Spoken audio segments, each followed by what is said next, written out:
এই যে একটি নতুন জোটের কথা শোনা যাচ্ছে যেখানে 16টি রাজনৈতিক দল আছে, এই জোটের মধ্যে দিয়ে আওয়ামী লীগের যারা হয়তো সরাসরি কোনো বড় পদে ছিলেন না, যারা মন্ত্রী এমপি হন নাই, যারা 24-এর গণ অভ্যুত্থানের কোনো রকম কোনো দায় বা কোনো রকম কোনো মামলা তাদের উপরে নাই, কিন্তু তারা আওয়ামী লীগের ব্যাপারে সফট কর্নার ধারণ করে, এরকম মানুষ এই জোটের মাধ্যমে আসতে পারে, নিশ্চয়ই আসতে পারে।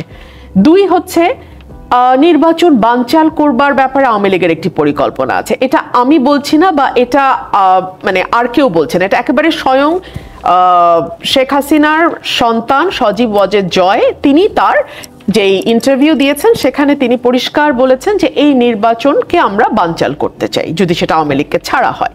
সো এই জোটের মধ্যে দিয়ে আওয়ামী লীগ যদি তাদের কিছু ক্যান্ডিডেটকে পুনর্বাসিত করতে চায়, তাদের কোনো সমর্থককে তারা পলিটিক্সে আনতে চায়, তারা যে নির্বাচনটাকে ঘিরে কোনো রকম ষড়যন্ত্র করবে না বা নির্বাচনটাকে বানচালের কোনো চেষ্টা করবে না, এটা আমরা হলপ করে বলতে পারি না।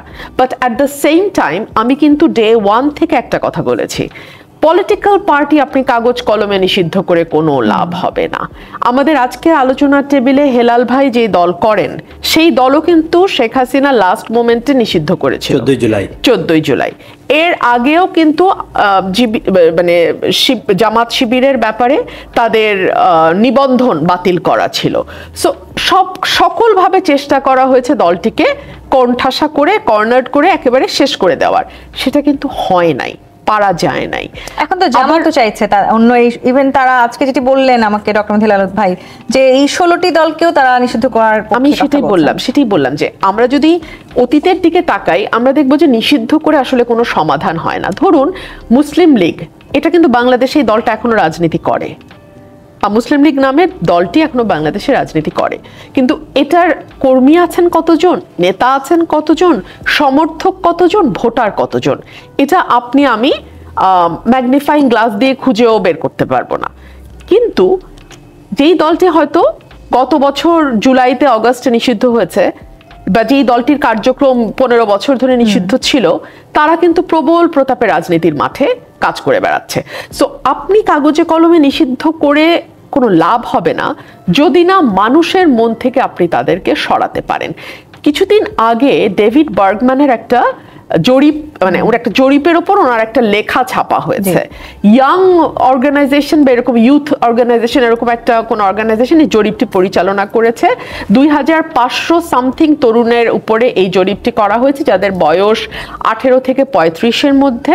সারা বাংলাদেশ জুড়ে জরিপটি হয়েছে এবং সেখানে বলা হয়েছে তরুণদের মধ্যে 18 থেকে 35 বছর বয়সী তরুণদের মধ্যে 20% বলেছে বিএনপিকে ভোট দেবে, 17% বলেছে জামাতকে ভোট দেবে, আর 9% এক্সপ্রেসলি বলেছে বা 10% আওয়ামী লীগকে ভোট দেবে।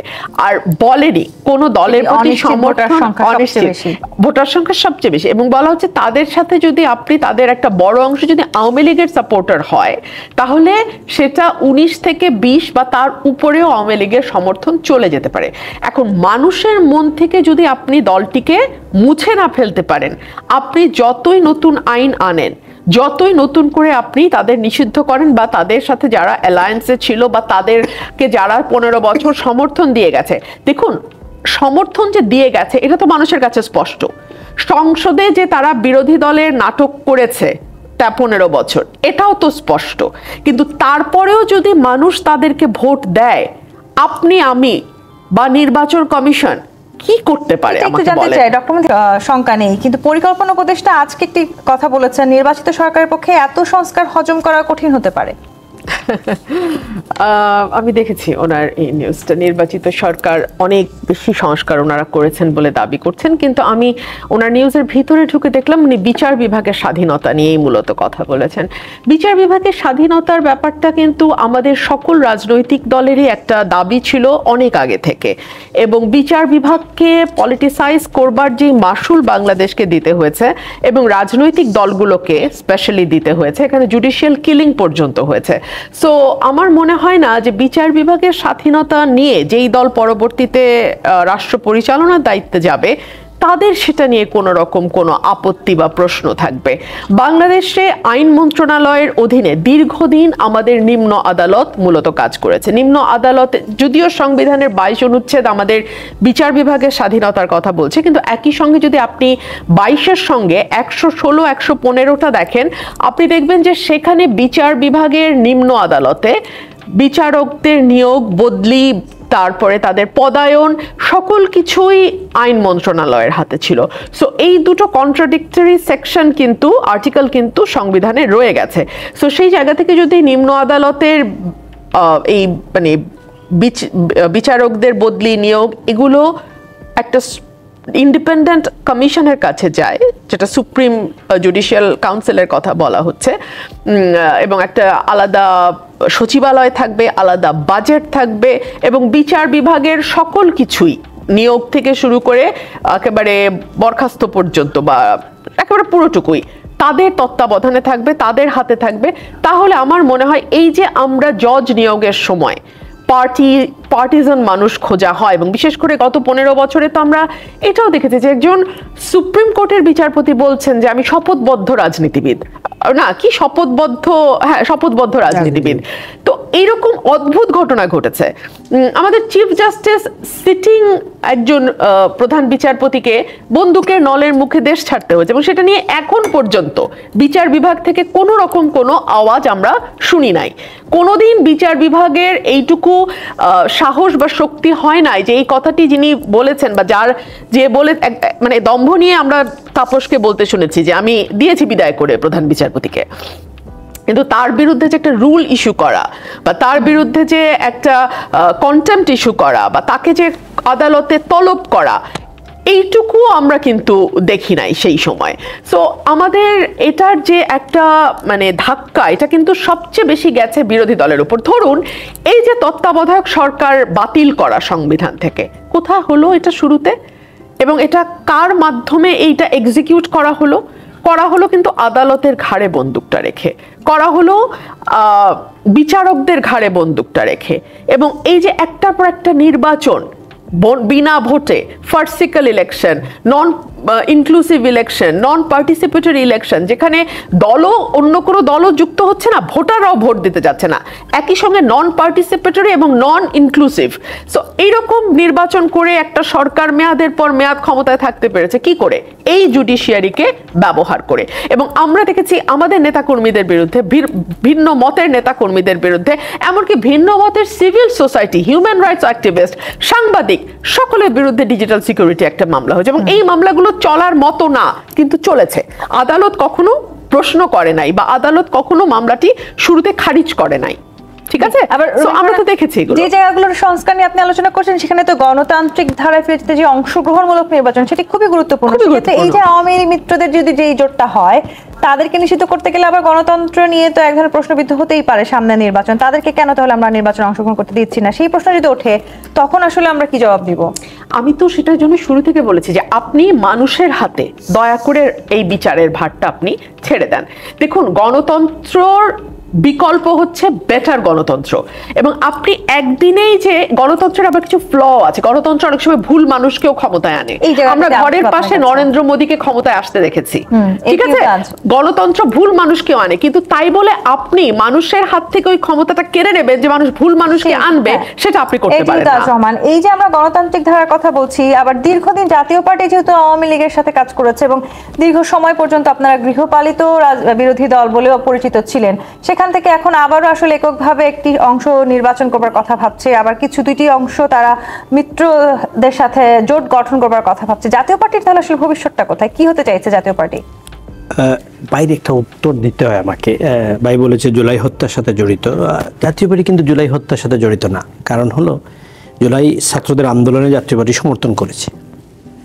14 বা 19 জুলাই 2024-এ জামাতকে নিষিদ্ধ করার পরে জেম কাদের সাহেব বক্তব্য দিয়ে বলেছেন কোনো এক্সিকিউটিভ বোর্ডের রাজনৈতিক দল নিষিদ্ধ নয়। অন রেকর্ড আছে, আমরা টেলিভিশনে এসে বলেছি, আমাদের সাবেক মহাসচিব চূর্ণ বলেছেন, আমরা ওইটার সাথে ছিলাম না এক্সিকিউটিভ অর্ডার দিয়ে করা।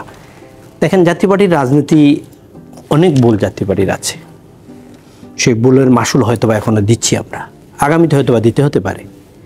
প্রত্যেকটা রাজনৈতিক দলের ভুল হিসাবে সমীকরণে যখন হয় এটার ভুলের হিসাবে আপনি অনেক লম্বা হতে পারে। জাতীয় পার্টি তো ভুল আছে, না নাই।